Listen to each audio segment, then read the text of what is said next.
Hello and welcome to the Ice Guys. This is the show that takes you into the world of the National Hockey League. Every game, every day, from a betting perspective. With pro sports handicappers, Ian Cameron, Alex B. Smith, and various guests from the world of hockey and sports betting. And now, here's your host, Ian Cameron. Welcome to the Ice Guys, Thursday, November 9th. Ian Cameron with you. Flying solo today. We got Alex B. Smith in the chat. Not overly ill or anything. He's fine, but just a little rest. He wants to be ready to go for the live betcast tonight. By the way, that is our exclusive, first ever Ice Guys Family Plan members live betcast tonight at 7 o'clock p.m. Eastern Time. We will be on for the early games that take place tonight here in the NHL. So very much looking forward to that.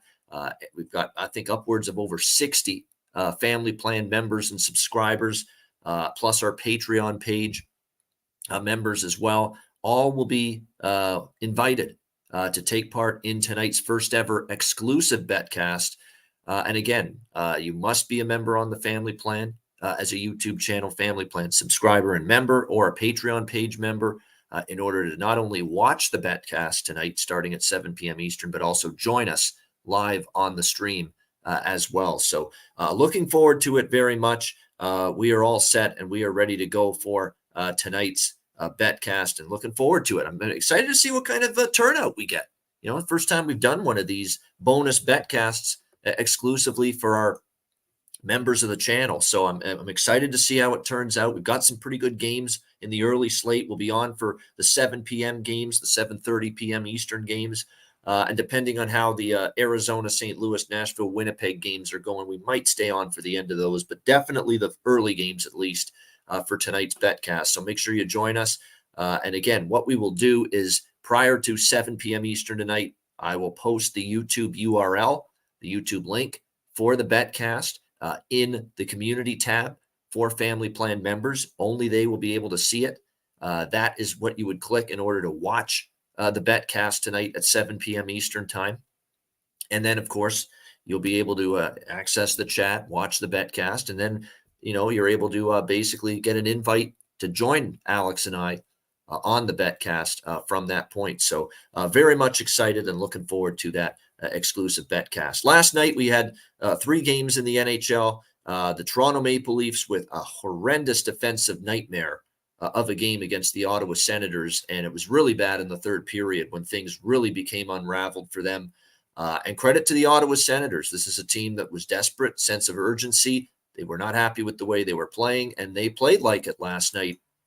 Very, very good effort from the Ottawa Senators, getting things turned around and getting a big-time 6-3 win with a huge third period, although almost a third period gift wrap by the Leafs with defensive blunders and bad coverage in the defensive zone, turnovers galore, odd man rushes given up, and probably the worst game as well from Joseph Woll in net, who's been really a revelation this year. He's played so well for this team, but definitely was one of his worst games last night. We thought Ottawa was live in that game. Happy to cash that ticket last night with Ottawa at the over as well. And a couple of goal props in that game. Jacob Chychrun and Nick Robertson popping off for us with big plus money goal props in that game last night. So we didn't hit the Matthew Nyes prop again, but we were able to get Nick Robertson and we were able to get Jacob Chychrun home for goal props in that game. So a big win for Ottawa, but now a big test for them tonight. We'll get into that in just a bit as they return home playing on the second night of back-to-back games, and they host maybe the hottest team in the NHL right now, that being the Vancouver Canucks. The other 2 games last night, we saw Florida beat Washington, and that's a perfect example. Last night, the Panthers winning in overtime 4-3 as to why with these bigger favorites now, if I'm going to go with the regulation, I'm also going to split it up with the -1. So I lose the regulation bet on the Florida Panthers, but I am able to at least get a push on the -1 with the Panthers in their overtime win. If I had just gone with the regulation bet only, would have lost everything, for that Panthers position. So very, very good that I did that. I'm going to start doing that. And you'll see that on the card today. I've got a couple of those spots where I've got a -1 regulation split for a couple of teams. So Very much so. I'm sorry, we got some sunshine here coming in. It's just one of those times of the year where the sun's just in that, it's lower to the ground. What can you do? It'll be gone soon, but I know it looks like I'm on maybe the beach in the background. Trust me, we're not getting beach temperatures here. I can guarantee you that. But nevertheless, we've got a situation right now where Florida found a way to win. Wasn't their best game. There were times actually Washington really took it to them. There's no question about that. But I think when you look at this spot here for Florida, they found a way to win. Good teams do that, and you give them credit for it. No question about it. Sam Reinhart, who else gets the overtime winner? It's probably been their best forward, certainly offensively this year. And then in the late night hours, just one of those perfect road games from the Los Angeles Kings was just an absolutely outstanding performance. Both ends of the ice, they really take it to the Vegas Golden Knights, a 4-1 win, cash the best bet with the LA Kings last night, plus 115. Thoroughly impressive effort. Incredible road trip. 4-0 on the road trip, 7-0 on the season now for the LA Kings on the road. So they've been road warriors. They've clearly played their best hockey of the season. So, yeah, absolutely. When you look at the LA Kings right now, they are playing great hockey. There's no question about that. So I think the defensive game has come back for them. At least on the road it has. We'll talk Kings Penguins later tonight. The home Kings games have actually been where they haven't played that same sturdy, staunch defensive effort. That's been a problem for them, especially early in the season. If you look at the Kings at home versus on the road, they play more wide open at home. They're not as tight defensively at home. They score more goals at home. But it was on that road trip that got them to button down defensively and really tighten things up, and they were able to do that last night against the Vegas Golden Knights and throughout that road trip. So going to be fascinating to see how things turn out tonight with the Kings returning home off that perfect road trip back-to-back now facing Pittsburgh. But last night was just a clinic. And kudos to Cam Talbot, who has had a phenomenal run in net for the Kings the last few games.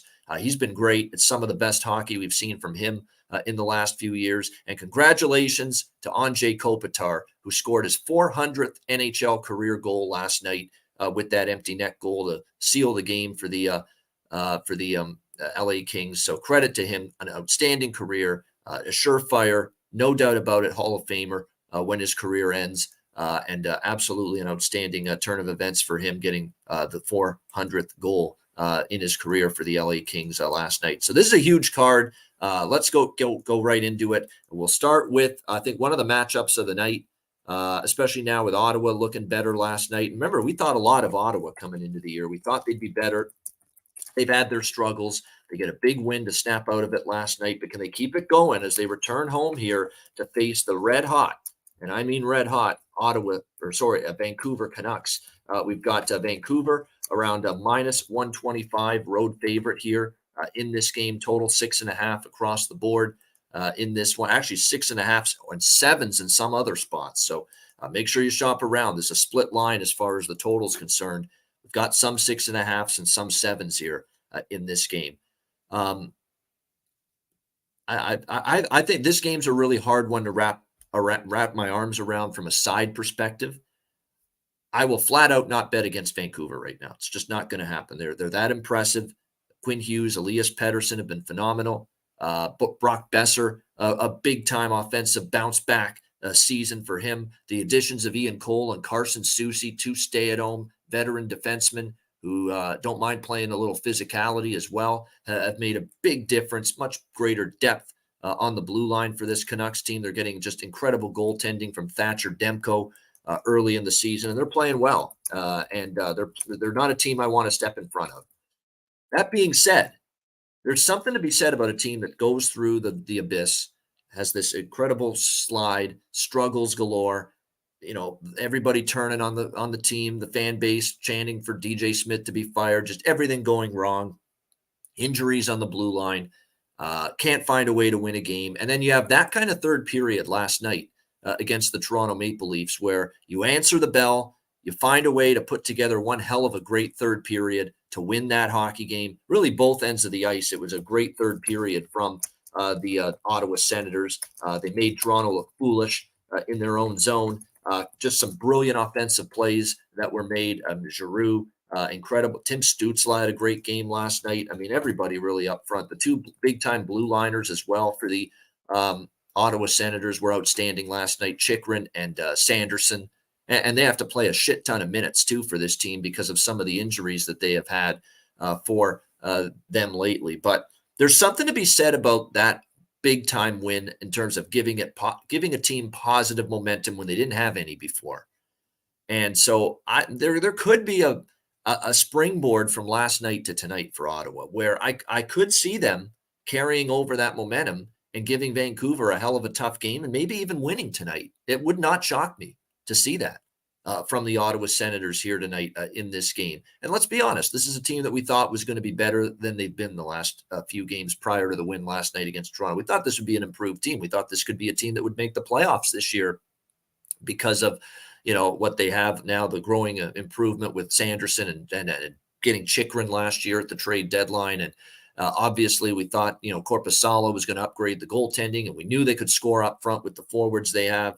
We know Ottawa's underachieved. I don't think Ottawa's a bad hockey team. It just went through a rut. And there's something to be said about they finally saw the light at the end of the tunnel last night, got a win. And I could see them carrying it over to tonight here in this game and playing very well against a red-hot Vancouver Canucks team. That definitely wouldn't shock me here in the least. So it's a tough side for me. I'm staying off it. I'm going to sprinkle on the draw in this game. I think it's a competitive game. I think it's a one-goal outcome either way. You can get upwards of plus 370 at FanDuel for the draw here. I like it. I think it's very possible. Ottawa's played a lot of close games lately. Keep in mind, too, with Vancouver, while they've been playing great, they've got to have a better first period tonight. Okay, against Edmonton, you got away with it, where you're outshot 17-2 in the first period, and you ended up somehow leading 3-1 after the first period because Edmonton couldn't get a save, hasn't gotten a save all year, and their defensive game has been miserable. That may not be the case if you start slow tonight against the Ottawa Senators. And keep in mind, I remember the Canucks, the last time they started a trip on the road in the Eastern time zone earlier this year, it was in Philadelphia. They were not ready to play at all. It was a horrible first period in Philadelphia that night against the Flyers, a game that the Canucks ended up losing and getting shut out as well by the Flyers in that game. So I'd be careful with Vancouver in this spot for as great as they've played. The last time they started an East road trip, that Philly game was probably one of their worst games all year. But that being said, I don't want to go against them either. Because they've been playing so well. So I'm going to sprinkle on the draw, and I'm certainly going to take a look over 6.5 here as well. Now it's, again, if you can only find 7, or if any of the books you bet at, all the books you bet at only have 7, you know what to do. It's the Alex B special. Wait for a 6.5, bet it live, wait for 6.5 or better to show up. We do have our betcast for members tonight. So if you are a member, we're going to probably be looking to bet this over live in game tonight during the betcast. So no question about that. I think that is a good approach if there's only 7s as far as the total at your specific book. But it's hard to argue with it. Now, I know the Canucks have tried to tighten up defensively this year. There's no question. But I think in this matchup, it's just too big of a series history as far as overs are concerned. 5 straight meetings have gone over between the Canucks and the Senators, between these two teams. And we are looking at a goaltending matchup tonight as well, where we could be looking at Casey DeSmith. It is Casey DeSmith, not Thatcher Demko in net for Vancouver. And DeSmith's been really good. I don't want to make it sound like DeSmith's been bad. He's been pretty good, but there's still a bit of a drop off. The Demko's playing at a Vezina Trophy level this year. That's how good Thatcher Demko's been. I don't think Casey DeSmith is ready to be at that level right now for the Vancouver Canucks. He's had a pretty solid year, but definitely not quite what Thatcher Demko's doing. On the flip side here for Ottawa, it looks like probably on the back-to-back, we will see Anton Forsberg in net after it was obviously Korpisalo in the win against Toronto last night. So I do like over 6.5, and we'll sprinkle on the draw as well here in this game. As far as player props go, it's probably a good player prop game because we do think we'll see both teams be able to find their way to some goals here tonight with the Canucks and the Senators. I think if you're going to really look at a couple players, Giroux and Norris have moved up the lineup a little bit, Batherson as well. Those are all things to keep in mind as far as the Ottawa lineup is concerned. And I've said it for months with Vancouver. It's just Quinn Hughes, goal and an assist is always worth a look because he's shooting the puck quite a bit. We saw it. He got another goal the other night against Edmonton. There's just so many different options you can go with, because who's not playing well for the Canucks right now? Pedersen, Besser, Miller. Don't sleep on Pius Suter, who's all of a sudden scored a couple of games lately. Niels Höglander and Anthony Beauvillier have even given them some offense lately from their fourth line for this Canucks team. But the big one for me has been Ilya Mikheyev. Ilya Mikheyev, since Talk put him on the top line with Pedersen and Kuzmenko, he's been pretty good, and he's gotten points in 3 of the 4 games, 3 of his last 4 games as well for the Vancouver Canucks. So definitely some good prop options in this game. Montreal, Detroit. We've got Detroit minus 175 home favorite, 6.5 the total here in this one. Montreal, just a dismal first period against Tampa. They eventually played better, I thought, as the game went along, but you can't fall behind by that kind of deficit and expect to win a hockey game. And it ended up costing them. They end up losing 5-3 to Tampa Bay Tuesday night. Detroit's off a loss as well, 5-3 lost themselves to the New York Rangers at Madison Square Garden. But they do now return home to Little Caesars Arena, where they have a solid 4-2-1 record this year. Montreal just 1-4 on the road. Detroit, the better of these two teams still. It is going to be James Reimer in net for the Detroit Red Wings, as Derek Lalonde opting to rest Ville Husso here tonight in this game. Give James Reimer a start. Reimer's been pretty good, actually, for the Red Wings here at a few times we have seen him in between the pipes. He enters this game 2-2-1, 1.52 goals against average, and a .944 save percentage. Pretty good numbers overall here for Reimer. So to me, it's not a huge deal that we don't see Husso. We see Reimer in net. And then on the Montreal side, it's Caden Primo who's going to get the start. And Marty St. Louis saying, you know what? Montembeau's been hit or miss this year. We just saw Jake Allen get lit up against Tampa Bay in the first period. He didn't play well in that game at all for the Montreal Canadiens, and he didn't have a good year last year. He didn't have a good preseason this year. So there's a lot of concerns about Jake Allen's confidence right now. So they're going to put Caden Primo in there, give him a look. Unfortunately, his NHL numbers have been less than inspiring. You look at what he's done with Montreal the last 4 seasons, or the last 3 seasons, his goals against were .416, .462, .345, a little bit better last year. But look at these save percentages for Caden Primo at the NHL level. .849 save percentage with the Canadiens in 2020. .868 save percentage with Montreal in 2021 in 12 games. .852 save percentage last year. And so far this year, albeit just 1 game, 0-1, 4.14 goals against average, .879 save percentage. So the numbers aren't good for Caden Primo, and he's yet to really solidify himself as far as, I'm ready to be an NHL goaltender. So I'm going to do the Detroit regulation -1 split here in this game. Detroit in regulation -112, Detroit -1, +110 at Pinnacle. I like them here at home to bounce back against a Montreal team that's got shaky D, shaky goaltending right now, not the combination you want. And I also like over 6.5 here, -125. So Detroit in reg, Detroit -1, Montreal, Detroit over 6.5. Prop wise in this game, you look at some of the options here. Lineup changes. I still think Lucas Raymond worth a look here for the Red Wings. Andrew Kopp is starting to really heat up. Streaky score, but second line lately. He's been chipping in offensively for the Red Wings. And if you really want to take a shot here, it looks like Austin Czarnik, who was recently called up from the minors for this Detroit team.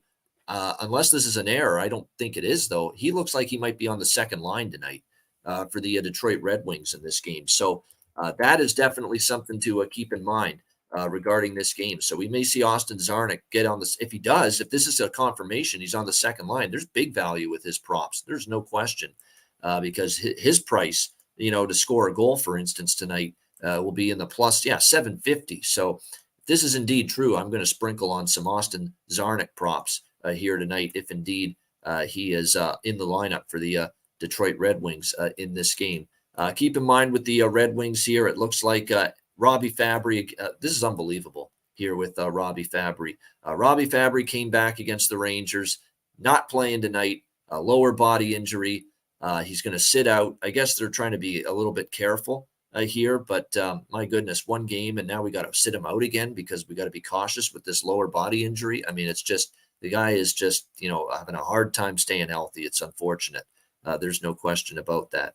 Yeah, I see that. That's a good call. Seider on the first power play unit. So maybe a goal, assist, power play point prop for Mo Seider might be worth a look. And by the way, Alex B. Smith, I forgot to do this, but in the first game, he was in the chat earlier talking about it. So I think he was looking at a live look. And as far as the Detroit game here, Alex B. Smith, who is just joining us in the chat today, he's going to look at some live wagers involving the over and the Wings here in regulation here. So make sure live first period overlook here and Wings in regulation as well for Alex. Wings in regulation, I think pregame for Alex, and he's going to look at a live first period over in this game with the Canadiens and the Red Wings.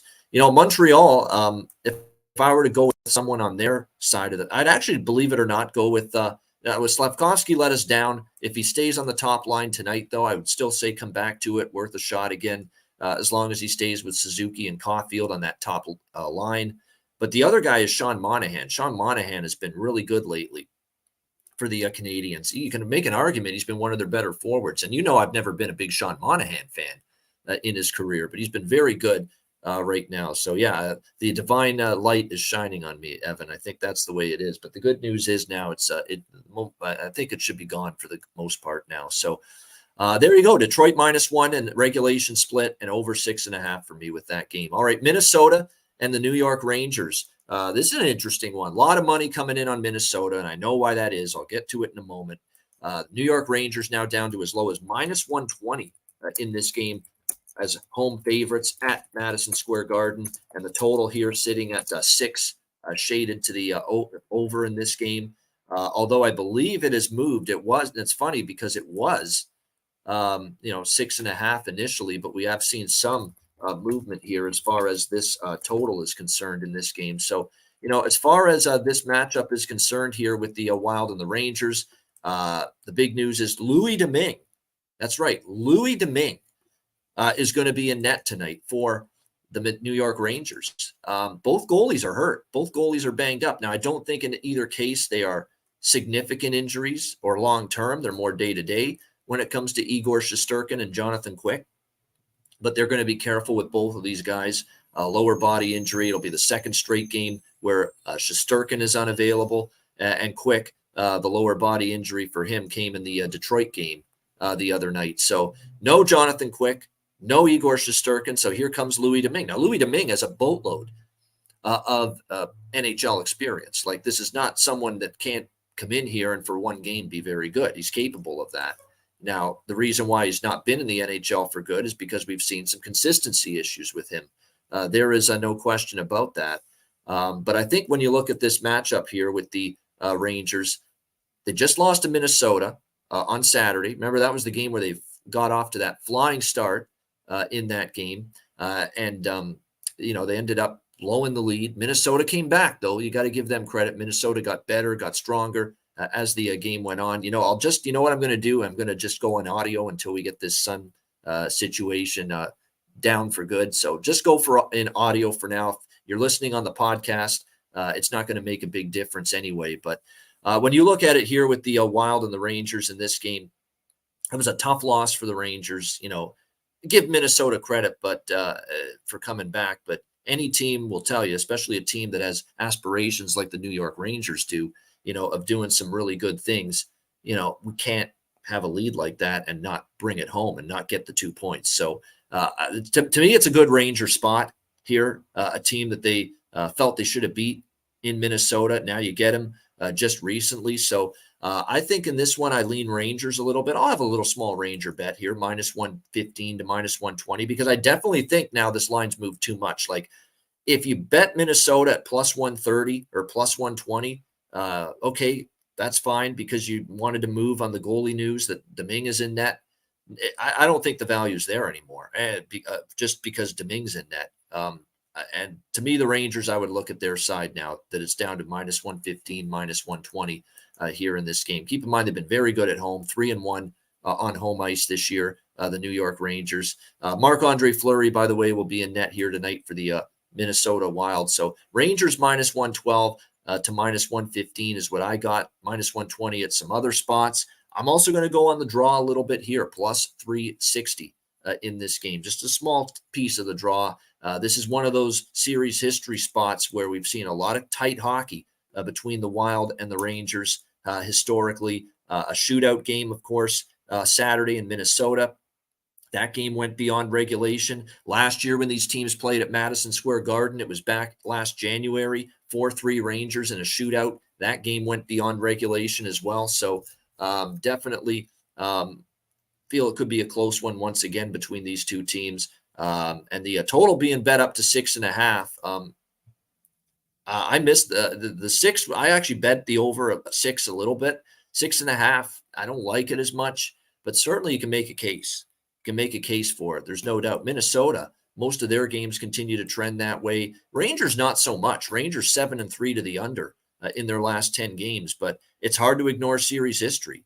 And series history here, 5 of the last 6 meetings, Minnesota and the New York Rangers have gone over the total. So, and now you've got, what you think on both sides, even with Fleury. Fleury, when he plays good, he still usually gives up 2 or 3 goals when he plays good. So could see this one get over the total here, 6.5. But it has moved quite a bit from where it opened. As far as props go here in this game, Minnesota and the Rangers, for me, Marco Rossi's been someone we've really, really highlighted for quite a bit since he's been moved up to that top line. Worth a look. No question about that. For the Minnesota Wild, if you buy into the former player angle, Matt Zuccarello playing against the Rangers, maybe there's something to that. He might have a big game for the Rangers here tonight in this one. On the other side of the fence, I'll tell you what, Will Cooley has now scored, I believe, 2 or 3 goals in the last 5 or 6 games.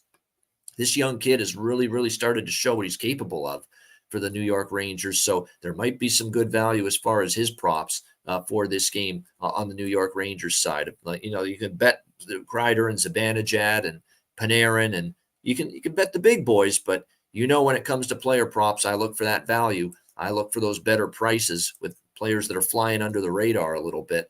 And Will Cooley might be doing that right now for the New York Rangers at this point in time. It looks like Alex here, Wild money line and first period over for him in this game. That's Minnesota money line and first period over for Alex here with the Wild taking on the Rangers. This will be a good one to keep an eye on, of course, when we're on our first ever live exclusive betcast for our family plan members tonight. All right, Chicago, Tampa Bay.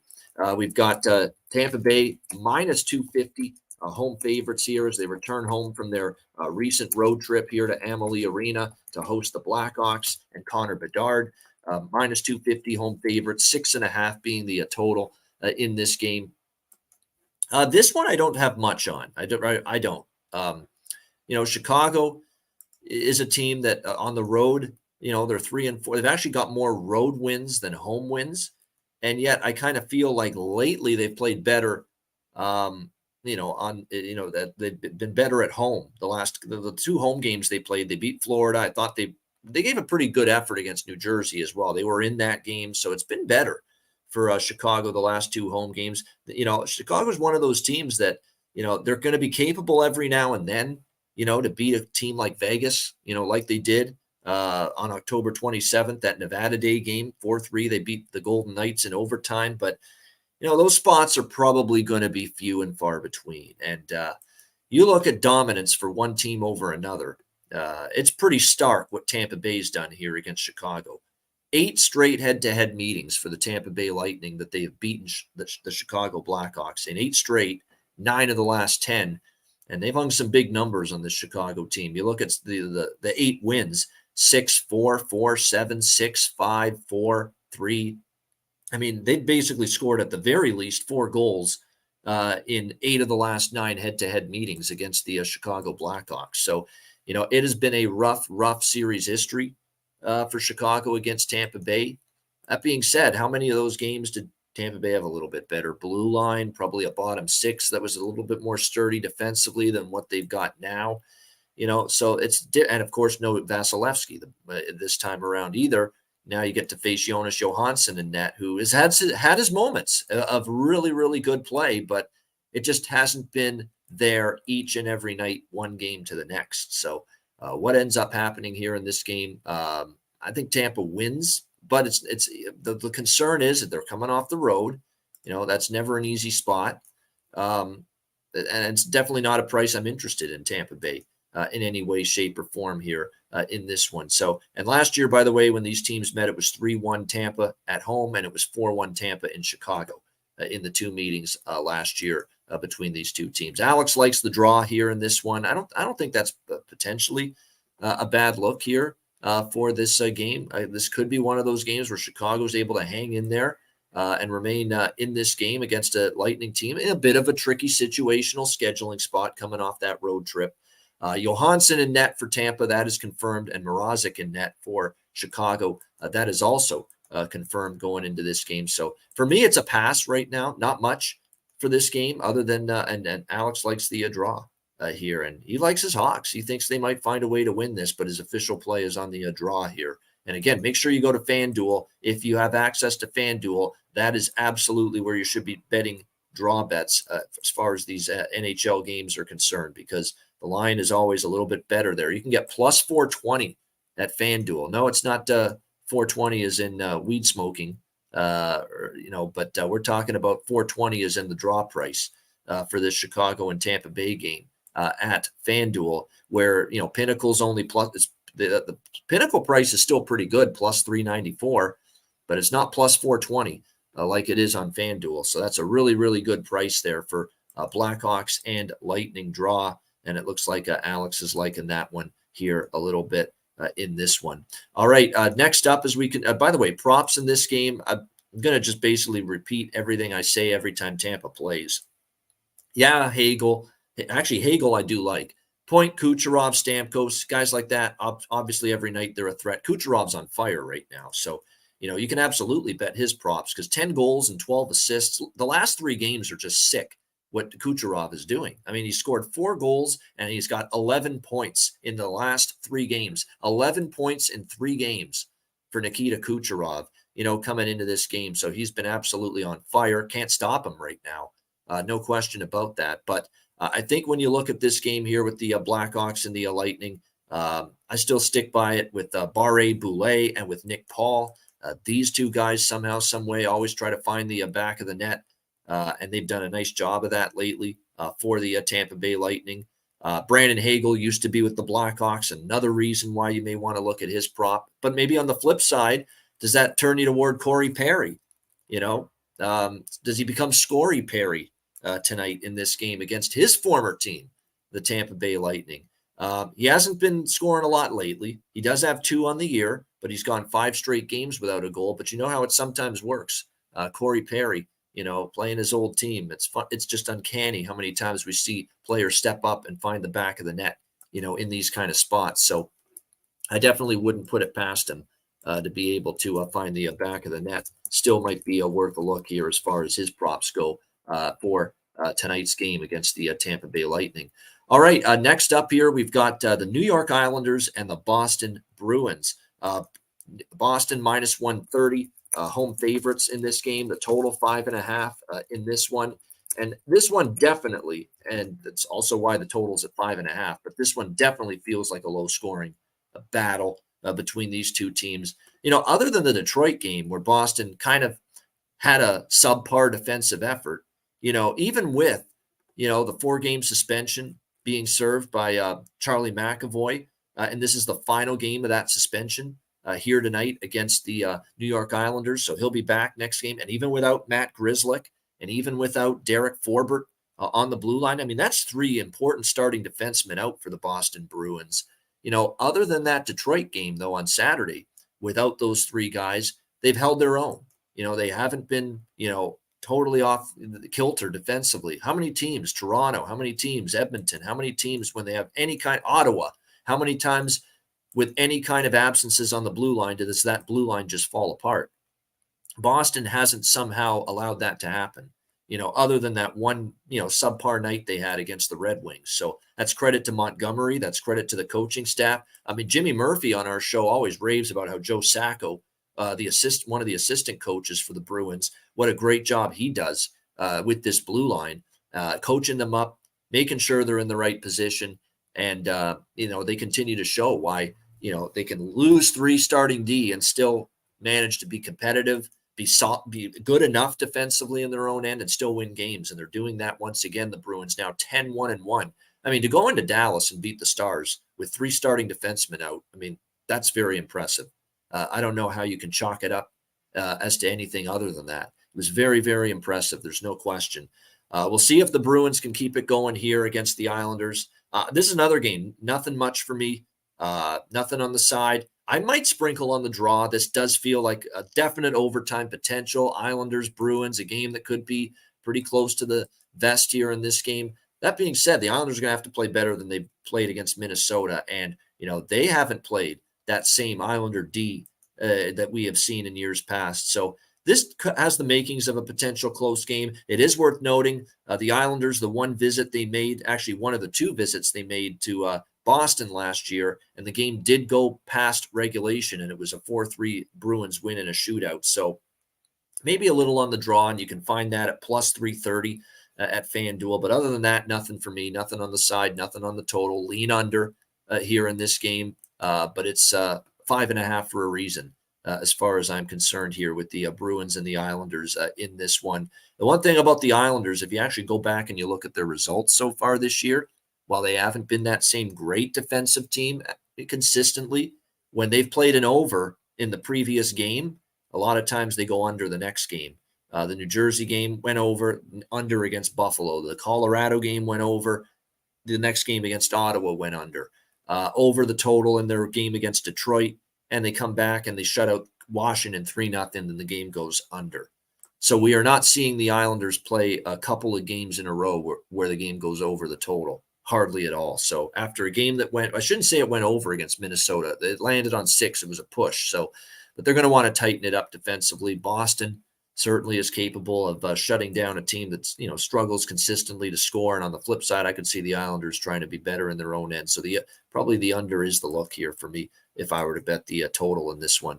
As far as props, quickly here, in a game that I don't think is going to have as many goals, so be careful. Don't go heavily on the props in a game like this. But for me, Pavel Zacha, consistently worth a look. And Jimmy Murphy mentioned that Mason Lowrider, he's a low rider. Mason Lowry, this guy is starting to get power play minutes. He's now gotten a point in 2 of the 3 games since he's been called up and been in the lineup for the Boston Bruins. And like Jimmy said, he's been getting power play time. He's not scared to shoot the puck for this Bruins team.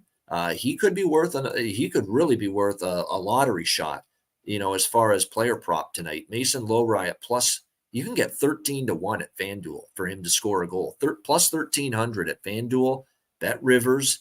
That's for a guy that now he hasn't scored yet for the Bruins, but he is shooting the puck quite a bit. He's getting power play time.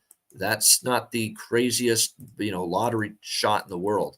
At plus 1,300 for Mason Lowry. Actually, I shouldn't say he hasn't scored yet. He scored the last game against the Dallas Stars, 3-2. He scored one of the 2 goals for the Boston Bruins in that game. And he plus 1,300. He's shooting the puck, and he's playing on the power play for this team since he's been called up. So very, very good to see that. And because right now they got Shattenkirk on the first power play unit, but they got Lowry right now on the second power play unit for the Boston Bruins at this point in time. So very, very intriguing. I'm intrigued by that 13-1 for Lowry, maybe to find the back of the net. And then for the Islanders, I would say go back to the well with Oliver Wahlstrom. I mentioned him before the Minnesota game. He's up to the top line. He connects with a goal that night against the Minnesota Wild.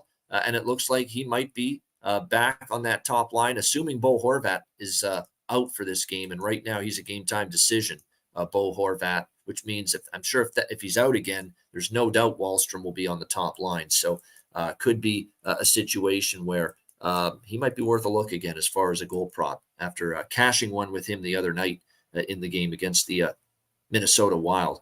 All right, next up, Dallas and Columbus. We've got the Dallas Stars, minus 230 road favorites, 6 the total, shaded to the over here in this game. Dallas, of course, trying to really all of a sudden, Dallas has hit a little bit of a speed bump for the first time this season. Now, they faced a pretty tough schedule, though. If you really look at it, it's been a pretty difficult, challenging slate of teams that the Dallas Stars have faced. I mean, they're still 7-4, 4-2 on the road. But you look at who they played. They played Vancouver. They played Boston. They played, Edmonton. They did beat Edmonton, and they beat Calgary. They beat Columbus. They've lost 2 in a row, but Canucks and Bruins, pretty tough opponents. One thing we're seeing with Dallas is, all their losses pretty good competition. Lost to Vegas, lost to Toronto, lost to Vancouver, and a loss to Boston. So all of the losses for the Dallas Stars have been, teams that we think are at least good, if not very good. And all the wins, struggling Edmonton, struggling Calgary. They already beat Columbus 5-3 at home a couple of weeks ago. They beat Pittsburgh, who are up and down. Philadelphia, not that good. They did beat Anaheim, although Anaheim's had a bright start to the year and barely won that game, but they won it. Dallas beats subpar teams. That's the point of this whole story and diatribe right here. Dallas is beating the subpar teams. There's no question about that. And now that they're off 2 straight losses, against the Canucks and the Bruins, I would expect Dallas to have focus here for this game to beat Columbus, who are clearly struggling. They're only 1-6 in their last 7 games. It's clearly not what you want to see from this group. And what's alarming to me is, look, they had a better effort against Florida the other night, but they lost 5-4 in overtime. Johnny Gaudreau gets benched in the Washington game, and Pascal Vincent puts him right back into the lineup the next game against the Panthers. You expect a response from Johnny Gaudreau in that game. I didn't see much of a response. I saw -2 plus-minus rating and no goals, no assists, no points. Not the kind of response I think Pascal Vincent was hoping for from Johnny Gaudreau after riding the pine on. Speaking of riding the pine, man, I retweeted it on X. You've got to look at the NHL on TNT conclusion of last night's post-game show, where Henrik Lundqvist is promoting his real, authentic, legitimate brand new cologne, brand new fragrance, which is a real thing. And then they did this parody video of Paul Bissonnette, doing a competitor fragrance brand. And it was just Rode the Pine by Paul Albert Bissonnette. I mean, it had me absolutely fucking howling. It was absolutely hilarious. It's one of the funniest things I've seen on an NHL studio show in my 30 plus years. It was that funny. It was great. And credit to TNT. They are just so creative to come up with shit like that. And it was great. It was phenomenal, hilarious. So make sure you check that out last night at the end of that broadcast on TNT. Just outstanding, funny shit. But yeah, riding the pine was Gaudreau against Washington, and he basically didn't bring that, step up effort that I expected. And that's the guy that's supposed to be one of the leaders on this team, one of the guys they count on. And we just haven't seen that really from him consistently here since he's been with Columbus. So that's a concern for me here in this one as they take on the Dallas Stars. Now, do I love the price? No. I kind of want to get involved with Dallas here in this game in some way, shape, or form. I'm thinking because we've got the betcast tonight for our family plan members and our Patreon members, I might just wait and see if I can. Maybe Columbus does start strong, gets in front. We'll get a better live price with Dallas. I might approach it that way. Certainly the lean for me pregame would be Dallas in regulation, although that price isn't great, -134 at Pinnacle. The Dallas -1 in the first period, or Dallas -1 for the full game is -148. So I really don't love those prices enough right now for Dallas. But, when you're a very good hockey team and you're off 2 losses, you're not supposed to look past inferior opponents. So they shouldn't do that tonight against Columbus. As far as the goaltending matchup here in this game, it is Ottinger for the Stars and Spencer Martin for the Jackets. Spencer Martin's been good. I mean, every time I've seen him in net for the Jackets, he's played pretty well for this team. Not 2.62 goals against, .928 save percentage. He's going to face the Stars here tonight in this game. When he entered the game for Merzlikins against Florida, remember, Elvis Merzlikins got pulled early in that game when Florida jumped out early. He only gave up 2 goals on 36 shots after that. So it was impressive. He's given up 2 goals or less in all but one of his starts so far this season. The only one he did was he gave up 4 in a loss to Detroit. That was it. So he's actually played pretty well. We'll see how this one goes as far as the his performance tonight, but I don't want to step in front of Dallas here in this spot. This is supposed to be a spot where they step up, get the job done, and we will see if they're able to do that. I might wait for the betcast tonight. We'll be able to get a better number, better line, better price with Dallas in game. And then the prop market, there's not a whole lot here for this game. I don't know how much scoring Columbus will do. Dallas will want to button up a little bit defensively. On the Dallas side of the equation, I still think Wyatt Johnston, Dodonov, players like that, little undervalued for this team compared to the big guns like Pavelski and Robertson and Hintz, among others. So there's no doubt there's some value if you look down that Dallas lineup as far as props go compared to the big guns. All right, next up here, we continue along. We've got Arizona taking on St. Louis. St. Louis Blues minus 115 home favorites, 6.5 the total in this game. St. Louis Blues, man, they couldn't put the puck in the ocean much of the season early on, but slowly but surely we're seeing this offense finally get on track, get some traction, get some production now in recent games. We saw what happened, obviously, against the New Jersey Devils last week. They get the win there, albeit it was a tricky spot for the Devils. They were on back-to-back. That was the first game without that was the game Jack Hughes got injured. And St. Louis ends up taking advantage of that. They get the 4-1 win. They beat a Montreal team that, as we mentioned, they're struggling mightily to keep the puck out of their own net right now. And St. Louis ended up beating them down 6-3. And then, of course, the Winnipeg game, 5-2 Jets. They lose that one, snapping the mini 2-game skid. But their offense is starting to percolate again, which is good because before the New Jersey game, I mean, this was a very, very weak offensive team that was scoring basically 2 goals or less in the majority of their games.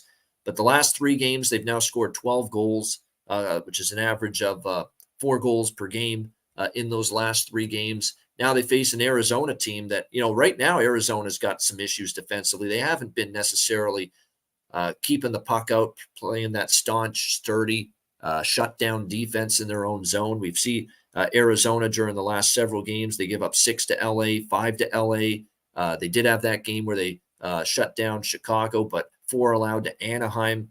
They did shut down Montreal. Montreal had a boatload of I still remember that game. Montreal had a boatload of chances against Arizona in that game, but couldn't convert. But they only give up 2 in that game. But then they give up the 5 spot to Winnipeg at home over the weekend. And then, of course, 3 to Seattle, albeit they emerge in victory 4-3 in a shootout. So Arizona has been scoring, but they've also been giving up lately goals. And that's why they've gone 6-1 to the over in their last 7 games going into this matchup. All of a sudden, this Blues team that was a dead nuts under team, we've seen them cash overs in 2 straight games. Why?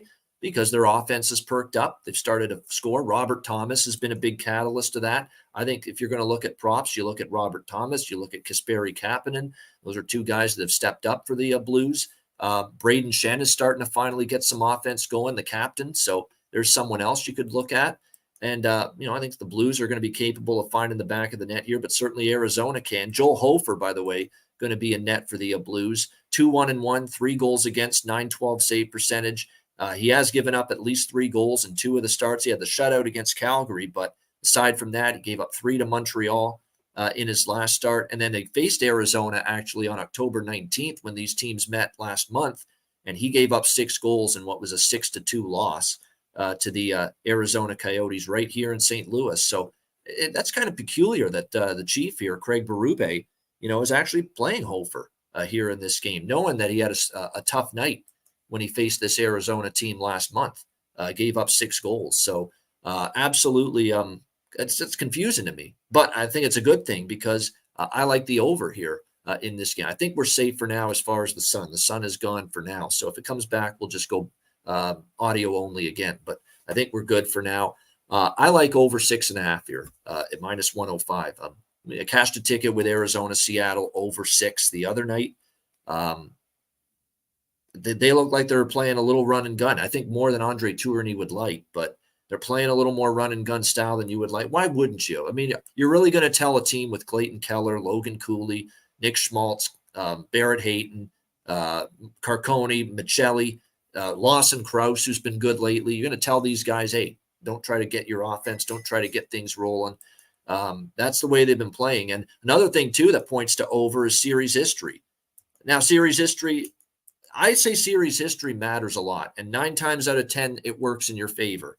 Last night, it didn't with Los Angeles and Vegas. Every stat pointed to over in that game, and 8-1, we mentioned it yesterday, 8-1-1 to the over in the last 10 meetings between the Golden Knights and the Kings going into last night's game, and sure enough, that game stays under. But more often than not, the series history, you bank on that, it's going to come through for you if you're betting totals. And 4 of the last 5 meetings have gone over the total here with Arizona and St. Louis, including each of the last 3, where we saw 6-5, 6-2, and 6-2 end up being the final scores. So, yeah, over 6.5 here for me. I lean Arizona as well. I think I might add Arizona to the card as well. Arizona, to me, is still a better hockey team than St. I think they got more upside than St. Louis, put it that way. It's probably not a whopping difference, because I don't want to make it sound like I'm placing Arizona as a playoff team or a contender. They're not there yet, but it's not like St. Louis. We expect them to make the playoffs. This is clearly a team Arizona can play with, can beat. They already beat them 6-2 in St. Louis last month when it was Hofer and net that night, just like it is tonight. They've won 3 of the last 4 meetings against St. Louis. So I do like Arizona here, minus 105 and a little over 6.5 here as well in this game. And as for props here, it's a lot of this will regurgitate a lot of the same players we've talked about. Thomas, Kapanen for St. Louis in particular. And then for Arizona, you look at it. I would look for Krause again. Krause undervalued. Michelli is up to the second line. Keep an eye on that. And Sean Durzi. Sean Durzi is a blue liner that every night he could pop off for 2-3 points. He shoots the puck a lot, plays a ton of minutes on the power play and at 5-on-5 for that matter. Sean Durzi has been one of our good value-laden player prop options this year, no question, for the Arizona Coyotes. And sometimes it's worth a shot. Take a shot with these defensemen, not only to get a point, not only to get an assist. Take a shot with them to score a goal. That's what I did last night with Jacob Chikrin for the Ottawa Senators. And what was it, plus 600 for him to score a goal last night for the Ottawa Senators, and it paid off. So it's, again, I've never seen it to this level in this sport until this year, where these defensemen aren't hesitating to just rip the puck on net, at every opportunity. So what that means is you've got a lot of chances, a lot of value looking at goal props, assist props, anything to do with defensemen right now, based on what we've seen. All right, Nashville, Winnipeg. We've got Winnipeg minus 125 home favorites in this one, and the total currently sitting at 6 in this game. Shaded to the over. Laurent Brossoit in net tonight, by the way, for the Winnipeg Jets. We should point that out. Not Connor Hellebuck. So Connor Hellebuck being given a rest here for this game tonight against the Predators. But Laurent Brossoit is capable. I don't want to make it sound like Brossoit is just this incapable goaltender. He was very good for Vegas last year. Now, I think probably a product of a very sturdy, sound defense in front of him. Good structure in front of him. That's always been the way Vegas has played, and it benefited Laurent Brossoit playing behind a team like that, no question.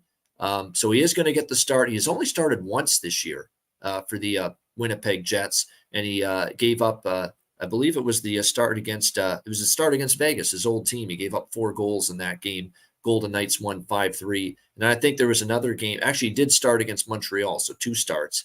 And he gave up 3 goals in that game, although the Jets get the victory. So 3.39 goals against average, 873 save percentage this year for Brossoit entering this game. Nashville on the flip side, you've got them coming off the bad third period they had against Calgary. They had a lead going into that third period, couldn't hold it. They end up losing 4-2 to the Calgary Flames. They've suddenly started to cool off. They had a nice little start to the month of October early in the season, but lately coming back down to the pack a little bit. 2-4 for the Predators in their last 6 games. Not great. I mean, I want Winnipeg or nothing here. But it's come down because obviously the reaction to Brossoit being in, but Jets are the better of these 2 teams. They're at home. The price is cheap. I'm gonna bet a little Winnipeg here, minus 125. Nothing strong. But a little bit on Winnipeg here. They've won 4 of the last 5 against Nashville head-to-head, just in better form overall. I think the draw might be worth a look as well. If you look at the last 4 meetings, 2 of them went past regulation. And then the other games were a 2-0 Winnipeg win, again, a very tight game, and a 2-1 Nashville win. So we've seen a lot of one-goal hockey between these two teams in recent meetings. So Winnipeg minus 125, and a little split with the draw here for me in this game as well with the Predators and the Jets. And you can get that at plus 370 at FanDuel. And again, we're just looking to hit one of these draw bets a night, and it could really, really boost that bankroll for an NHL betting night, even if you can just hit one of them. As far as props go for this game, Cole Perfetti finally comes through for me in the last game. I've mentioned Cole Perfetti. Keep trying to bet his goal prop. He's on the second line. He's got lots of skill. It's eventually going to go in for him, and it did the last game. So Perfetti playing with Ehlers and Nemesnikov on that second line. We always say Iafallo isn't getting priced on that top line with Scheifele and Connor the way he should be. So probably some value still there. And then for Nashville, Thomas Novak has been just, remarkable every game as far as contributing something to this team offensively. He has collected at least 1 point in 6 of the last 7 games. He scored in 2 of the last 3 games. So he'd be the favorite prop for me as far as Nashville goes. Once again, a good old Tommy Novak, who has been a nice little find here for the Predators, no question about that. Shout out to 2 new members of the channel, Buddy Rowe Walker, as well as the Rocks R82.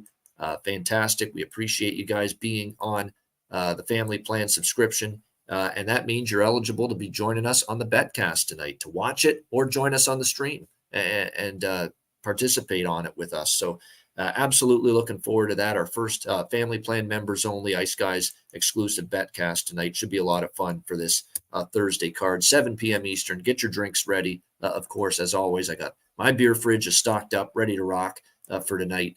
And looking forward to our first exclusive betcast for our family plan members. All right, Seattle and Colorado. Obviously, playoff rematch, although they've played each other once already this year. We've got Colorado minus 200 home favorites in this game, and the total sitting at 6.5, shaded to the under in this game. That was a wild one with the Devils and the Avalanche on Wednesday night, or Tuesday night, rather. Pretty crazy game, very chippy. It ended up getting rough. Ross Colton with that questionable hit there in the corner. And then, of course, the cross-check to the face as well in that same sequence. It was an ugly moment there in that game. But New Jersey was just wretched defensively and that night. And Colorado took advantage. Credit to them. You can't be turning pucks over. You can't be giving up the odd man rushes. And you can't be out of position defensively like New Jersey was against a team like Colorado the other night and expect to win. That's where they're really going to make you pay. And that's exactly what happened. A 6-3 win for Colorado, a nice, solid bounce-back result for them after they got absolutely drilled and shut out by the Vegas Golden Knights on Saturday night. So it was a much better effort from them, no question about that. And Eric Lackey, another new member, appreciate it. Thanks for joining us on the family plan. That means the betcast, you're in if you want to watch it, and also if you want to join us on the stream tonight. So appreciate it, Eric Lackey. Thank you very much. And by the way, a reminder, I'll post the YouTube URL link for the betcast on the community tab for our family plan members only a little bit later, about late this afternoon. And the link will only be visible to those members only. And that's, you just click that link, you'll be able to watch the betcast and join us tonight. So looking forward to that for sure. As far as this game goes, I find it hard to believe that Colorado won't get psyched up to play Seattle. Now, I know they already played Seattle in October in Seattle. That was their quote-unquote revenge game, redemption game for losing in the playoffs in the first round of the Kraken last year. And they beat Seattle 4-1. Maybe that settled things, and maybe now it's just not the same, burst they get, coming to the rink playing Seattle. But I still think it's there, a team that bounced them in the first round last year and ended their official defense of the Stanley Cup from the year before. By the way, you want to talk about a rare under series history. My goodness. Now, remember, a lot of these were playoff games from last year. But even in the regular season, you go back to January last year in the regular season, the last 2 regular season meetings went under the total. In the playoff series between these two teams, it ended up being 1, 2, 3, 4, 5, 6. It ended up being 6-1 to the under in the 7 games in the first round series last year. The last 2 meetings last year went under. Earlier this year, the game stayed under with the 4-1 Colorado win. So lots of unders between these two teams. That being said, if I were to bet this game, I'd probably look at Colorado team total over 3.5. A reasonable price, minus 120. I don't mind that look here. They did score 4 against Seattle in Seattle. Now they're home. And Seattle, to me, it's just there's no rhythm, no momentum. It's win 1, lose 1, win 1, lose 1, win 2, lose 2. That's been this Kraken season from start to finish so far. That's why they're 4-9 so far this year, the Seattle team. And that road prowess they've had in the past, it's not there right now. That great road record last year. This year, they're only 2-6 on the highway, 2-6 in 8 road games. Colorado, of course, undefeated, 4-0 here at home this year. So Avs team total over 3.5 is what I'll be looking at here. Minus 118 to minus 120 in this one. That's about it. As far as goaltending for this game, Grubauer confirmed for Seattle. And Ivan Prosvetov getting a start here for Colorado. And Prosvetov was actually very good the last time we saw him. The only time we saw him start was against St. Louis, a 4-1 win. He gave up just 1 goal on 28 shots. Now, St. Louis not the greatest offensive team, but it was a solid first showing for Ivan Prosvetov, making a start for the Avalanche. So we'll see if he can build on that here tonight in this game. Prop-wise, not a whole lot. In my opinion, we just don't have a lot of – Jared Bednar is not someone – I've realized that he changes the lines a lot, but he will often change lines a lot or shift the lineup combinations around a lot in-game. And that makes it difficult to bet a prop. I mean, look at the last game. I bet Jonathan Drouin because he started the game with McKinnon and Rantanen on the top line. And the next thing you know, by the time the third period rolls around, he's on the fourth line. He wasn't even getting shifts for a lot of that third period for Colorado. So Jared Bednar really does that a lot. You know, he's really, really mixing his lineup combinations if he feels he sees something he doesn't like. So it makes it a little more tricky to, you know, these lineup combinations are not set in stone for him. I've noticed that here in recent meetings. But, you know, if I'm going to look at someone, you know, they've got Riley Tufte. He's going to have value because he's playing with Johansson and Nichushkin, you know, at least to start tonight for the Avs. And he had 4 shots on goal when he played his most recent NHL game against St. Louis. Didn't score, but he had opportunities. He was noticeable. But is he going to keep that line together for the whole game?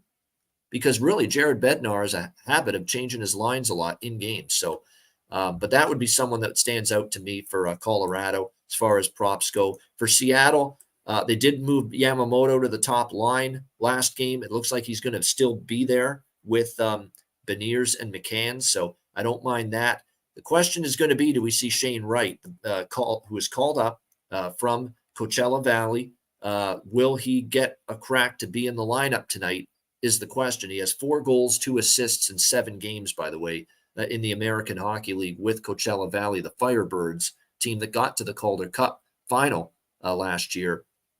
The forgotten man. I mean, no one's talked about Shane Wright in, it seems like, months as he's been trying to work on his game, fix things, get back on track, and find his way back to the NHL level. He is back now, and it looks like he might be in the lineup tonight. It's right now they've got him slotted on the 4th line for the Seattle Kraken tonight, alongside Ryan Winterton and Devin Shore. So we'll see how that goes, but keep an eye on that. We might see Shane Wright returning to the NHL and in the lineup potentially tonight in this game for the Seattle Kraken.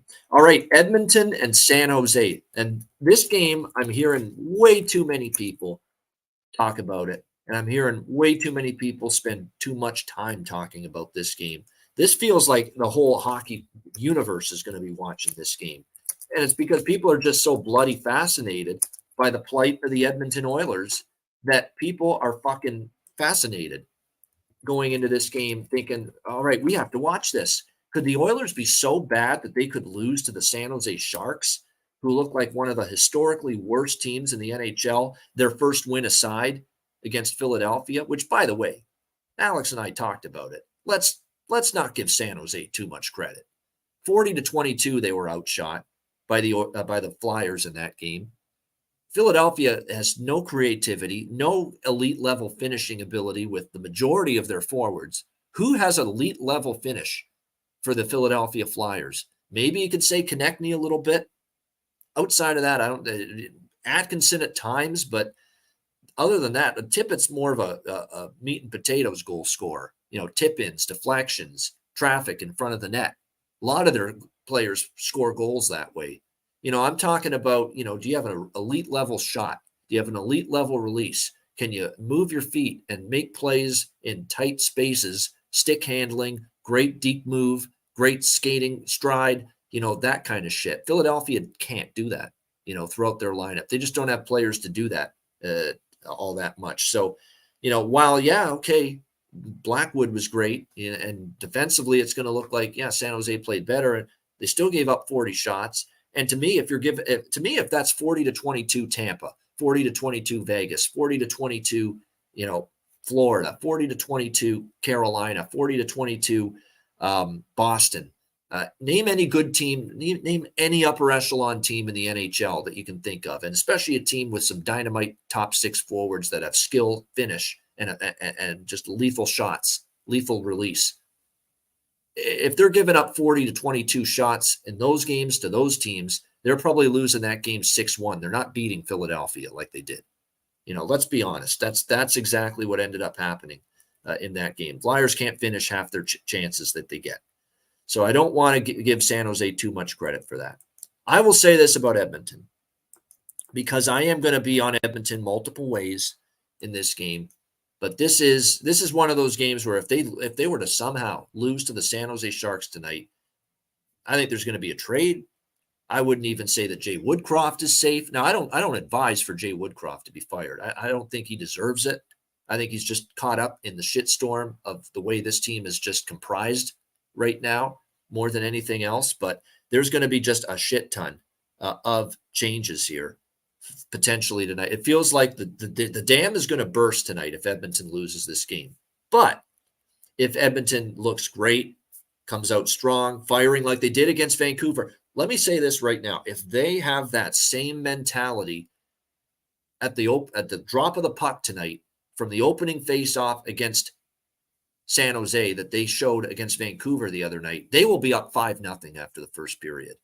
They will be up 5-0 after the first period tonight, because that was the Thatcher Demko theft show in the first period the other night against Vancouver. We shouldn't gloss over that. The Oilers came out with that intensity, that urgency that people were looking for in that game, but they forgot about it post-game because they ended up losing. The defense was a sieve again, couldn't get a save from Skinner, breakdowns left and right. Everything that Vancouver seemed to shoot went in the net.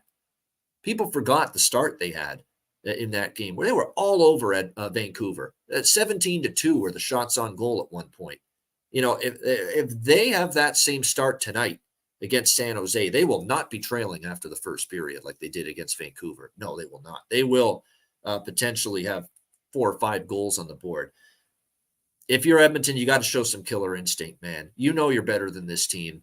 And even though you've had your issues keeping the puck out of the net, and like I say, if they start in the first 20 minutes like they did against Vancouver, which was a great start, they were so bloody unfortunate to be down 3-1 after the first period the other night in that game, then they will bounce back, and they will probably not only win this game, they'll win going away.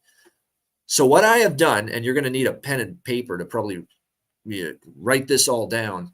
These are all small bets. It's going to add up to probably close to my standard wager of something I really like. But I'm keeping them all small because I have 5 bets on this game. 5 pregame bets. We have 2 in the first period. We have Edmonton -0.5 plus 100 first period puck line. We have Edmonton team total over 1.5 plus 160 in the first period. So this is an Oilers team total over 1.5 plus 160 in the first period, where I'm asking Edmonton to score 2 goals in the opening period. I think that's something they're fully capable of. If you can capture that Vancouver first period performance, plop it down into the tank tonight, put it in there against San Jose tonight, what you did in the first period against Vancouver. You will have 2 goals on the board tonight in the first period. You will. No question about that, in my opinion. So, that first period team total over for Edmonton, I like it. Those 2 in the first period. A little bit smaller than that on Edmonton. I'm going to go alternative puck line tonight. -2.5, +120 for Edmonton alternative puck line.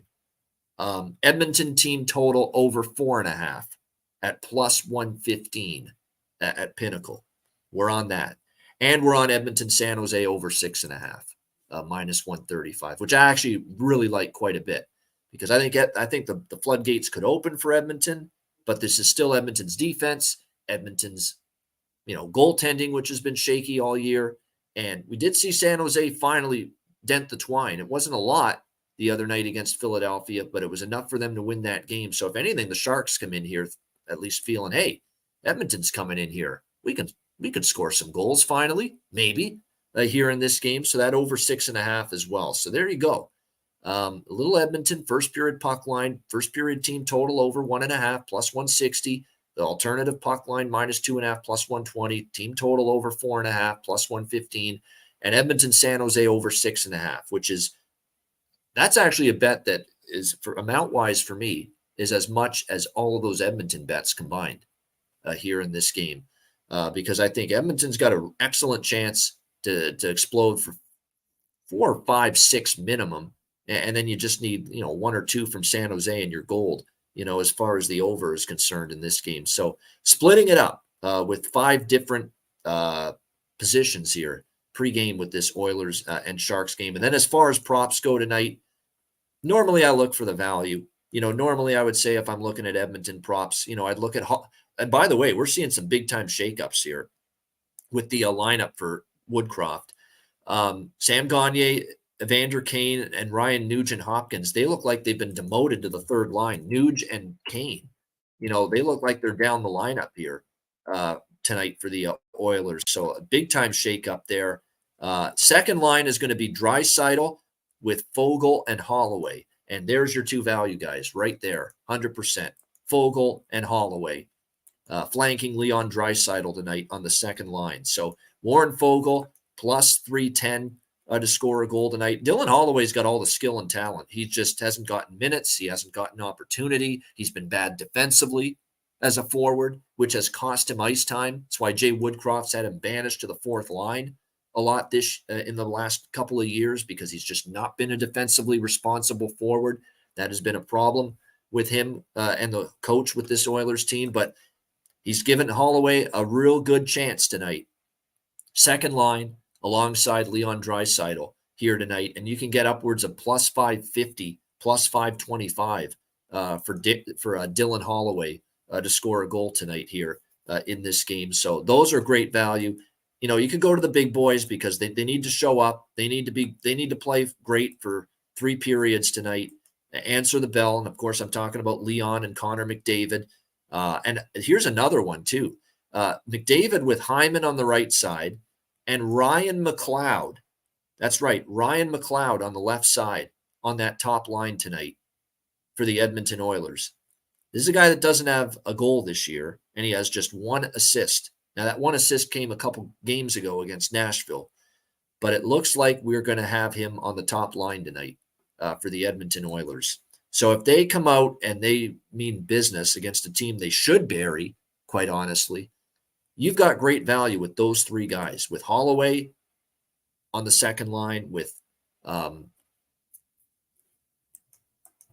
Holloway on the second line, with Foegele on the second line, and also with Ryan McLeod on the top line. Now, Ryan McLeod has been snake bit offensively this year. He's a great skater, man. He is a phenomenal skater. He's very fast.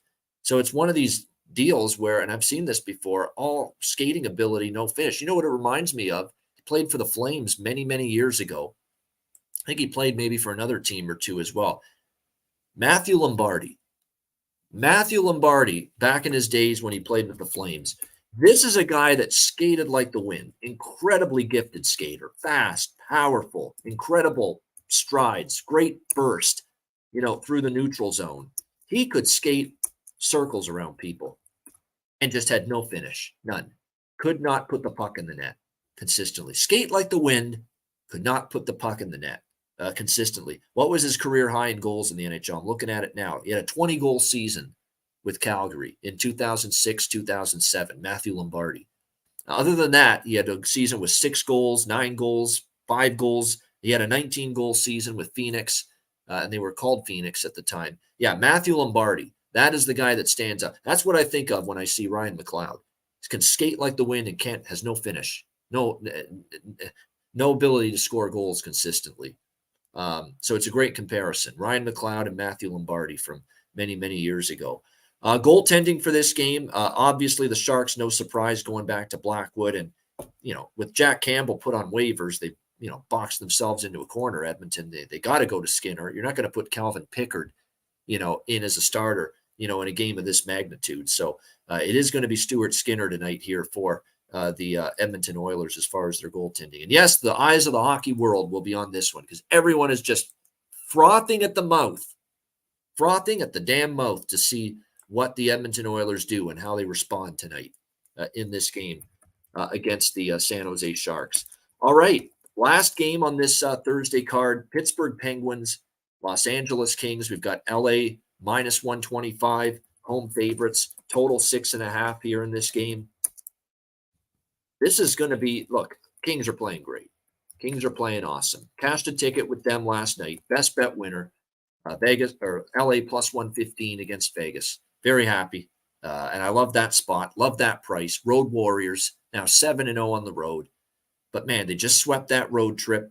Now they're back home off the road trip on a back-to-back after playing last night. Not a King spot. Not at all. Not in the least. Not a spot where I'm going to be laying with the Kings tonight. Okay, flat out. No way. But I don't trust Pittsburgh enough. I don't. Not against a really good hockey team. I don't.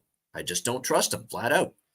You look at it, who Pittsburgh's played and who they've beaten. They had the one win against a pretty good team, which was Colorado, and it's looking more like a mirage now. They beat San Jose, big deal. They caught Anaheim in a bit of a tough spot, even though Anaheim beat them in Pittsburgh. So I think Pittsburgh, brought a little of something there. But then the other wins were, Calgary struggling, Washington. It's not like Pittsburgh's been a chock full of great victories for them. So from a side perspective, this is definitely a pass for me. I actually think from a spot perspective, it's a flat out Penguin spot. I just don't think this team is one I trust enough and one that I think is good enough to beat a sound, structured team like the LA Kings. So it has me off the game. I will not be on LA in this spot. It's just it's handicapping 101. Okay, team off a 4-0 road trip. Now you're back home, first game, and it's a back-to-back. It's a brutal spot. It's as bad a spot as schedule makers can put you in. But I don't trust Pittsburgh enough. So it's going to be a pass for the side here in this game. By the way, keep an eye on the goaltending for this game. Jari's out for Pittsburgh. Okay, no Jari. He's definitely not playing. And it's going to be Magnus Hellberg getting the start here for. And remember, Nedeljkovic is on IR, the regular backup for the Pittsburgh Penguins. He's still out for them as well in this game. So it's going to be Magnus Hellberg, formerly in the Detroit Red Wings organization. He will be in net tonight for the Penguins. He actually played well when he entered the game for Jari against Anaheim the other night. Played solid, 11 shots faced, didn't give up a goal. We'll see how he fares here. He hasn't started in a game yet this year. This will be his first start. His numbers and his body of work overall, it's not as bad as some backup goalies. That's the nice thing, I'll say. Detroit in 2021, 3 goals against, 870 save percentage. It's not good, but it's not brutal. 3.21 goals against, 888 save percentage last year. Again, not great, not good, but not absolutely wretched. This year we've seen him, fill in 2 games, Ottawa and Anaheim, 2 goals allowed in 26 or 28 shots, 2.14 goals against, 929 save percentage. It's better numbers for Hellberg, but he hasn't started a game yet. This will be his actual first start in net this season. for the Pittsburgh Penguins. And so I don't know how good and how much I trust him. And I don't know if I trust that blue line in front of him, which, as you know, it's got defensive holes. We love Carlson's game and his skating ability offensively. We love Letang's ability offensively, but that is not a shutdown blue line 1-6 that Pittsburgh has. And then on the flip side, LA on the back-to-back, after the big win last night, Talbot's been great, but you got to rest him. You can't just run Cam Talbot into the ground, no matter how well he's playing right now, no matter how well the team's playing in front of him. So I think we're going to see Phoenix Copley in net tonight, although it hasn't been confirmed yet. And Phoenix Copley, he came in last year, called up, and just got on a roll, just played lights out, outstanding. He's been an absolute disaster this year for the Kings. Total lack of confidence he has had early in the season. 4.96 goals against average, 788 save percentage. Yeah, that's right, a sub 800 save percentage for Phoenix Copley this year for the Los Angeles Kings, entering this potential start, very likely start, in my opinion, because I think you've got to give Cam Talbot a rest here tonight on the back-to-back. So, yes, I told you earlier, I'm not on a side in this game. I don't want LA in this spot. And I don't trust Pittsburgh enough, even though it's a Penguin spot, to back them. But I am on something in this game, over 6.5. And I know the LA Kings have been on this road warrior mentality and tightening up defensively. They've been playing outstanding team defense. Penalty kill's been great. Awesome job on the road in their own end. They got great goaltending from Cam Talbot. Well, now you return home, where there has been a noticeable difference in the way the Kings have played at home. For some reason, they've opened things up more at home. They've not been as airtight defensively at home. I mean, you look at all the LA games on home ice this year. It's remarkable, the difference. You can go all the way back to the very beginning of the regular season for LA. Colorado home game, they lose 5-2 beginning of the season. 6-5 shootout loss to Carolina. Both those games go over the total. Boston Bruins at home, they lose 4-2, and that game went over 5.5. So there's 3 games at home to start the year. They all went over the total, 6+ goals. Arizona at home, they win 6-3. That game went over the total. Shootout loss to Vegas at home, 4-3, October 28. That game goes over the total. I mean, this team this year on home ice, a perfect 5-0 to the over in their 5 home games this year. So that is the look for me. That is the bet here. Penguins Kings over 6.5, -130 in this one. Lots to like here as far as this over is concerned, I think, because if Copley's in net, I don't love the Pittsburgh D, but their offense is more than capable enough to light this guy up, and he hasn't been good at all. Not in the least has he been good. He's given up at least 1 or 2 bad goals in each start that he's made. And you still have Crosby, Malkin, Gensel, Rust, and people that can break you down if your goaltending is shaky on this Pittsburgh team. So I think both teams get their goals. LA against Hellberg, who the jury's out on him.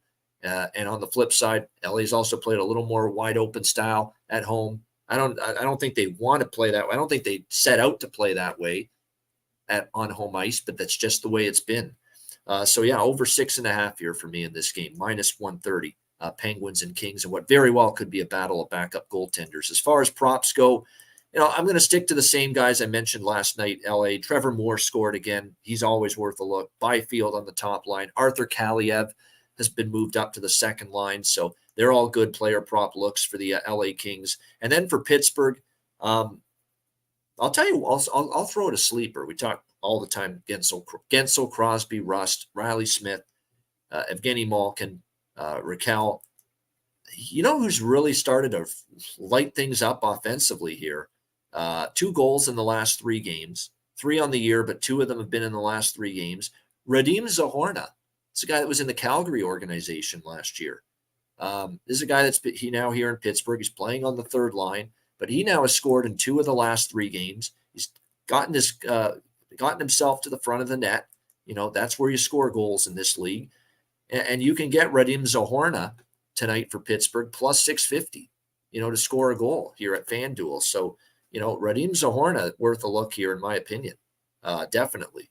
if you look at the way this goes, because he has definitely been more of a factor offensively for the Pittsburgh Penguins here in recent games. So I actually do see that there might be a flop here, or a switch here with the second line for Todd McClellan.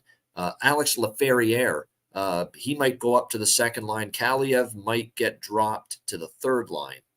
Not confirmed, but I'm seeing that might be the case. If that is the case, I'd probably defer more to Laferriere for a goal prop than Kaliev, if that is indeed the case. So again, we will see if that lineup change happens tonight for the LA Kings. All right, great stuff. That is the Thursday show. We hope you enjoyed it. Alex is fine, though. You know, he wasn't on camera today on the show, but he was in the chat, and he will be on with us for the betcast tonight. Make sure you join us for that. Very much looking forward to the Ice Guys betcast tonight, exclusively for our family plan members. Excited about it. And again, we will post the YouTube link in the community tab for our Ice Guys family plan members. We'll also post it on the Patreon page, patreon.com/iceguys for our Patreon members, so that you will have access to view the live betcast and also the access to join us. You know, you can say in the chat, hey, I want to join you guys on the stream. We'll send you the StreamYard link for the betcast, either DM or email, and then you'll be able to join us on this betcast tonight. So we are looking forward to it. Our first Ice Guys live betcast exclusively for our family plan members. All right, bargain bin special of the night. Came up short last night with Arthur Kaliev of the LA Kings as far as the bargain bin special of the night player prop last night. Tonight we have some good options on the board. There actually, as of right now, not a ton of movement as far as players going up or down the lineup necessarily going into the games tonight. But there are a couple of interesting looks here tonight to consider, you know, as far as bargain bin special of the night is concerned. I'm definitely going to one of the Oilers, and I'm just, I'm going to go to Ryan McLeod. You don't get this kind of situation, rising up every single day, where you have a player that is on the top line with the best player in the sport, and he still is, even with the doldrums he's been in this year, Connor McDavid, where it's not been a Connor McDavid-like start to the season for him, not by any stretch of the imagination.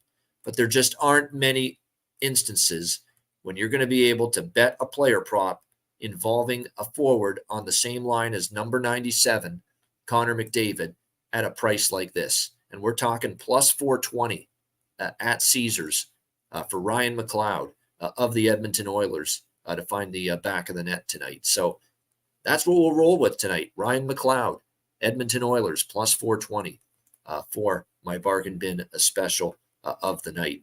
All right, it is time for best bets to wrap up the show. My best bet for this card, lots to choose from, a lot of stuff I like on this slate, but I'm going to go back to the very final game we talked about, Pittsburgh and LA. I like it. I think we're going to get ourselves Hellberg versus Copley in net, backup versus backup. I don't trust either one. LA has decidedly played more wide open at home, not as good defensively at home. And I think long term they'll settle, they'll figure that out. They'll iron that out. I don't know if they're going to iron that out tonight. First game home on a back-to-back, no less, off a very long road trip, and off a very satisfying win last night against Vegas. For as great as they've been defensively, tonight I don't think they're going to have that same intensity, and they have a goaltender that's really struggling right now in net, assuming it's Copley, and I do assume it's Copley. And on the flip side, Pittsburgh can score goals, and I think LA will be able to score as well against this Pittsburgh D and Hellberg, who, again, for me, I'm still not sold. I think we see goals. And another thing, too, with LA 5-0 to the over at home this year, and 3 of the last 4 meetings, Kings versus Penguins, have gone over the total as well. So let's roll with that. Over 6.5, Pittsburgh, Los Angeles, for my best bet here for this Thursday NHL card. Alex B. Smith is checking in. Bargain bin play for him. Bargain bin special of the night. Corey Perry, who we're looking to be Scory Perry tonight for the Chicago Blackhawks, plus 450 against his old team, the Tampa Bay Lightning. That is Alex B. Smith's bargain bin special of the night. His best bet of the night, Minnesota Wild, New York Rangers, over 1.5, -140 in the first period. So there you go. Wild Rangers first period over for Alex B. Smith with his best bet for this Thursday card. And he also says the Bears are winning tonight, and I certainly wouldn't be taking Carolina. You're right. And Tyson Bagent hasn't been that bad. Actually, he moved the ball pretty well against New Orleans. He still had some mistakes, but, he was able to move the ball, and Carolina's offense looks broken. So if you want a football lean, I'm not betting the game. Hell, I'm not probably watching it, but I lean Chicago -3 a little bit there in that game. Great stuff. Appreciate it. Make sure if you're a Family Plan member or a Patreon subscriber, you join us tonight, 7 p.m. Eastern, for the first ever Ice Guys exclusive live betcast to our Patreon members and our Family Plan YouTube channel members and subscribers as well. We are looking forward to it. I'm fascinated. We haven't done one of these exclusive ones before since we opened up the Family Plan membership, and I'm fascinated to see the kind of turnout we get from everybody. So excited about it. I already got an email from our guy, Tim York, Goose. He'll be on as always. He's one of the regulars on our betcasts. So you definitely are going to see him tonight. And I'm sure many other familiar faces and voices as well. So Ice Guys live betcast, 7 p.m. Eastern. Make sure you join us for that tonight. Looking forward to it on a big Thursday night of NHL hockey. A reminder, the Ice Guys is live 7 days a week, Monday to Friday, 2 p.m. Eastern, Saturday and Sunday, noon Eastern. If you can't watch the show live, download the Ice Guys podcast in audio form on all major podcast platforms. I'm Ian Cameron. A reminder, tomorrow, Beantown Friday, me, Alex B. Smith, Jimmy Murphy, and pleased to be joined by longtime NHL defenseman, Red Wings for many years, Danny DeKaiser on the show, joining us tomorrow on the Ice Guys show to talk about his playing days, his career. I'm sure we'll ask him about Babcock, although we'll try not to make the focal point of the discussion about him, but he did have some experience playing for that guy. So we'll get into that a little bit, and of course, we'll break down the Friday NHL card. Looking forward to tomorrow's show. Excited about the betcast tonight. I'm Ian Cameron. Enjoy the games and good luck. We'll see you tonight for the betcast right here exclusively for our Patreon and Family Plan subscribers. See you tonight for the betcast, and we'll see you tomorrow for another edition of the Ice Guys.